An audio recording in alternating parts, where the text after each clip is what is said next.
Hello students, अगर आप CUET UG 2024 की तैयारी कर रहे हैं तो आपके लिए एक बहुत इंपॉर्टेंट अपडेट है। According to national testing agency, from this year onwards, that means from 2024 onwards, there will be lot of subjects under CUET UG which will be conducted on a pen and paper format.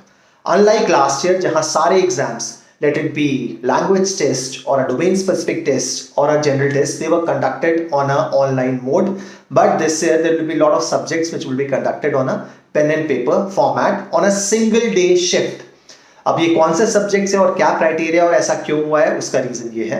ये वो subjects हैं जिसमें number of applicants will be applying for those subjects will be more than 1.5 lakh students. That means जिस भी subject के लिए 1.5 लाख से ऊपर स्टूडेंट्स ने अप्लाई किया है, वो सारे के सारे exams pen and paper format में ऑन अ सिंगल डे होंगे। इसका फायदा ये है कि जो नॉर्मलाइजेशन प्रोसेस होता है वो खत्म हो जाएगा, बिकॉज एक ही दिन में सारे स्टूडेंट्स ने सेम एग्जाम दिया है तो नॉर्मलाइजेशन का सवाल ही पैदा नहीं होता।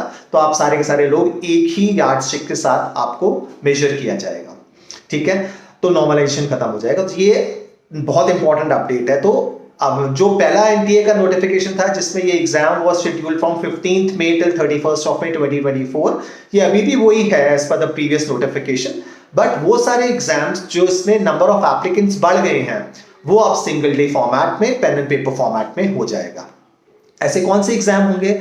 अगर हम इनका नोटिफिकेशन पढ़ते हैं तो उसमें दिया हुआ है कि जिसमें एप्लीकेंट्स बढ़े हुए हैं, जैसे for example English as a language, which जो लास्ट ईयर कुछ 2.5 लाख लोगों ने दिया था, तो वो पेन एंड पेपर फॉर्मेट में हो जाएगा। Similarly physics, chemistry and maths are other subjects which will also be conducted not on a computer based format but on a pen and paper format on a single day window. तो ये important update है, ध्यान रखिएगा। जब आप mock दे रहे होंगे तो आप वैसे ही प्रैक्टिस करिए जैसे आपने एक ऑनलाइन जैसे एक पेन एंड पेपर एग्जाम देना है। ये OMR बेस्ड एग्जाम है, ये आपको पता ही है। So this is the very important update for students. We'll keep you updated upon any such more information that we receive from National Testing Agency. So till then, all the best and do well.